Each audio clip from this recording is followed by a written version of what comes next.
Sorry, Bernie. Alexa, TV lights on. Okay. Much better. And good morning.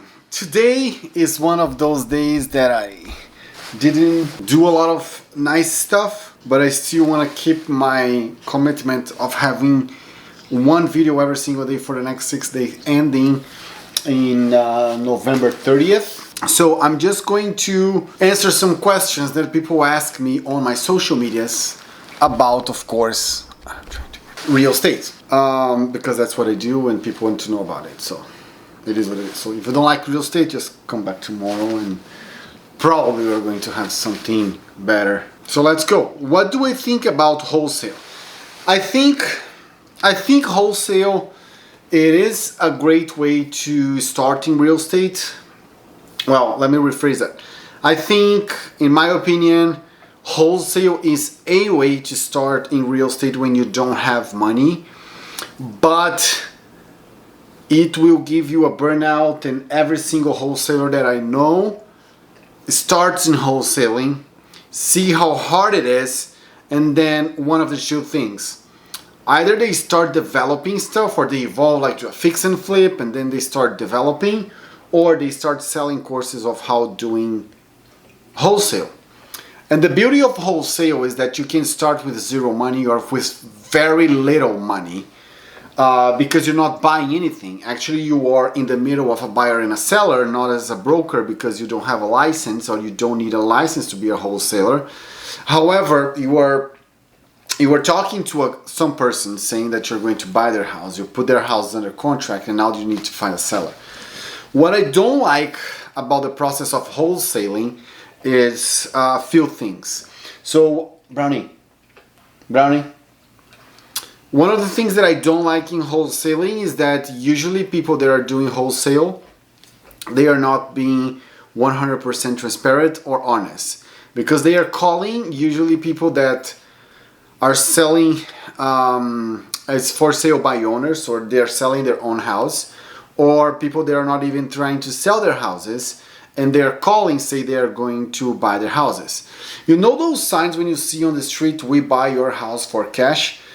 99% of the time those are wholesalers and they are not buying your house. They are finding someone that is going to buy your house for more than they are offering you, but they are in the middle. Let's say Brownie is selling his house, or Brownie has a house and he's a for sale by owner, and he puts his house to sell for $100,000. I see his house and I see the comparables about 120, 130, and I make him an offer for, let's say, $90,000. And I say, okay, I'll put $9,000. I'm going to put $1,000 down, or $500 down, or $1 down. And I need an inspection period of 30 days, 15 days. And the guy accepts that. And I managed to make him accept that without showing any kind of proof of funds or anything like that. So you put the house under contract and you put a contract assignable to. That means that you can assign the contract with someone. And now you need to call people to ask them if they want to buy that house for $100 that you are buying for $90, so you are making $10,000, and they can rehab or sell or whatever, do whatever they want with the house. The problem for me is that, number one, you start lying because it's not you that you're going to buy. You're going to put another contract to sell to another person. Number two, it's a lot of effort negotiating with a person to sell their house. And number three, now you need to run against time to have a buyer to buy that. And if you don't find a buyer, your contract falls through, and all the time that you did in the last 15 days or whatever the inspection period was, the cancellation period was, went down the drain. So you have nothing. And if you close, now you can need to do it all over again. So the way to succeed on that is always investing in advertise to generate investors leads, so you can have someone to offer that house, and also trying to get that house to buy. So you need to invest in marketing on both ways, or else you're going to spend the whole day on the phone and you cannot do anything else. So that's my thoughts on wholesale. Second question. Does Airbnb is a good investment? I think Airbnb is the second best investment you can do in residential real estate for cash flow, only behind multifamily properties. So I really like the idea of Airbnb. I've done for clients. I help people to do it, and I'm going to do it for myself really, really soon, because for my own use, I want to have properties in the places that I would like to visit, and also I want to have properties in places that people like to visit, so we can make a lot of money on that. So I really think Airbnb it's a good deal, especially in tourist areas. You can do Airbnb anywhere, but the areas that have more attractions, like for tourists, like for leisure, it feels to me that is more safe. As you can see the data, during the crash in 2008 and 9, 7, 8 and 9, economy was collapsing, but still revenue from Disney was very high on the sale of tickets for the parks. Their money from movies went down, but the parks mostly stood the same. Meaning, it doesn't matter how the economy is, the rich people is always going to travel, and people with money is always going to travel, and if they can save a little money staying on a nice house in a nice location with great service, they will do it. And here in Miami, in South Florida specifically, it's very likely that you're going to make money on it, or at least you're going to pay for the mortgage, and the property is going to pay itself. So if you live in another country and you want to have a house here so you can use it, there's several ways, and I can do a video of that. There's several ways that you can automate all of your system to do Airbnb and make money without having the hassle of managing the property. So I think that's a great way of investing. If you want to build cash flow, it's very good. Can be a little bit time consuming if you are a control freak, but if you are okay on outsourcing some of the things that you need to do to manage your property, I think it's a great way to do it. Now, third question. What is multifamily that you always talk about? So basically, multifamily, it's a residential investment where you buy a building or a big house and you have several people living or several families living there. A single family home is a house with one address. A duplex is a house with two addresses. A threeplex is a house with three addresses, three doors. A fourplex is a house with four addresses. And after four, so 5 or more, we start calling it commercial, but it's actually a multifamily. For the terms of the usage is residential because it's people living there. For terms of real estate laws, is considered a commercial property, commercial real estate for selling purposes. So it's a little bit different technically, but the idea is the same. It's one folio with more than one door. So 2, 3, 4, 5, 20, 100, 1,000. And why I really like multifamily is because you are investing in real estate as a business, so you can depreciate and do a lot of tax write-offs. Number two, you have a lot of cost segregation and depreciation that you can also benefit to pay less taxes and have more return on your capital. Number three, you can segregate or mitigate your default risk or occupancy risk, because now you have several families or people or tenants living in the same location. So if you have one house and you are renting long term and this person leaves or this family leaves, you have no income whatsoever anymore until you find someone else. And when you have a duplex, number one, you can live in one door in one part and you can rent the other one, and with that you can lower your mortgage and carrying costs, and also you can rent both, and you can reduce your risk, because if one person leaves, you still have the other person that is paying for the rent and can save you a lot of money while you need to occupy that other property that was vacant. So for me, the more doors the better. So you can have 3, 4, 5. You are going to diversify your risk even more. And after 5, when you start becoming commercial, you have the control of the value of your property, because being a commercial property in terms of real estate with 5 doors or more, the selling price, the comparables, is based on the cap rate that you can generate with that property. And the ones with 4 door or less, so 4-plex, 3-plex, duplex, and single family homes, it doesn't matter how much money you make on it, you are always going to sell based on a comparable, and the comparable is going to see how much the price per square foot is in that area, and they are going to put a price on your property.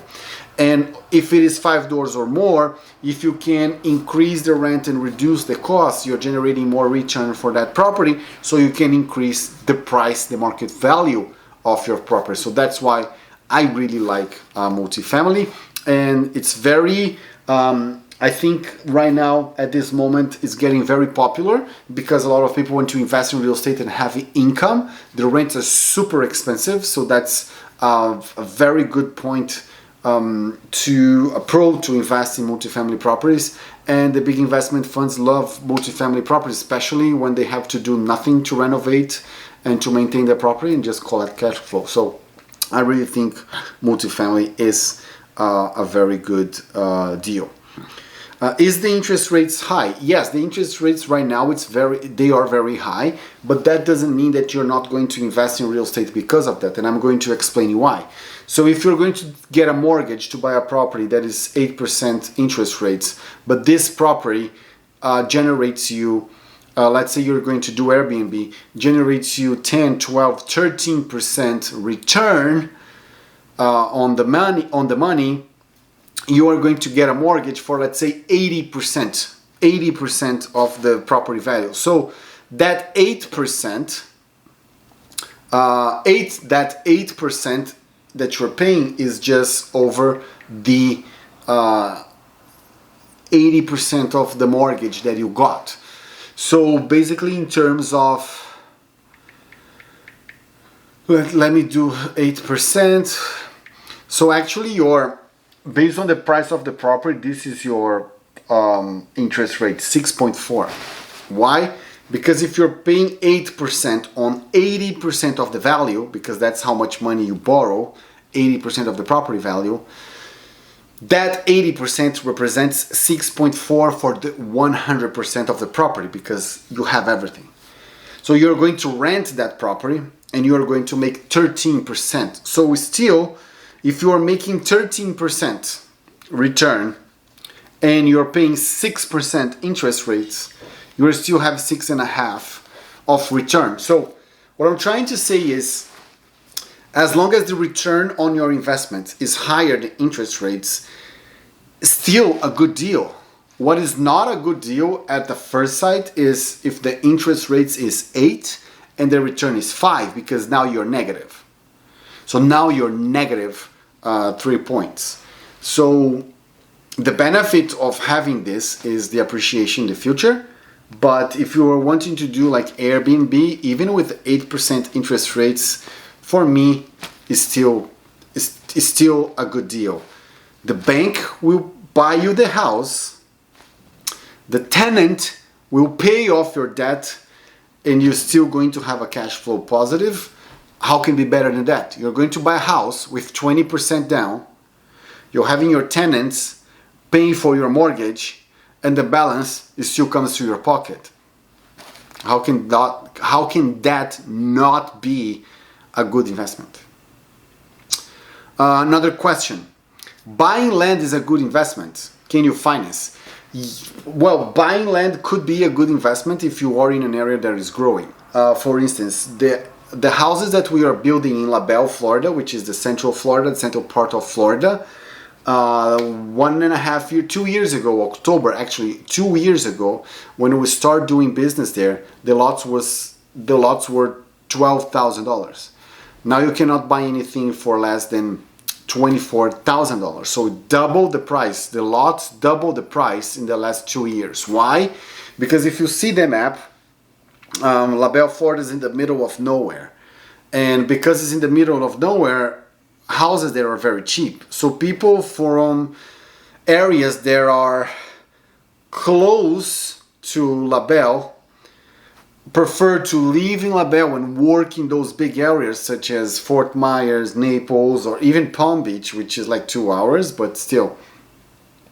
People rather live there and commute than live next to where they work because the price of the rent or the properties are too high. So they prefer to live there. So that's why a lot of people start moving there and the prices went up.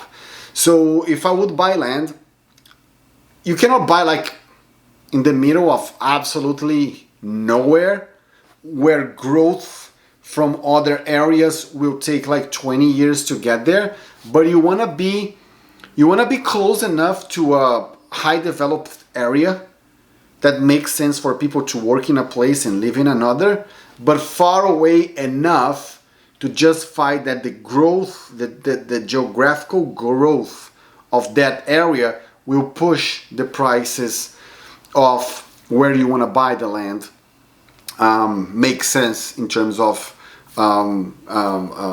price increase. That's why we choose La Belle Florida. It's in the middle of nowhere.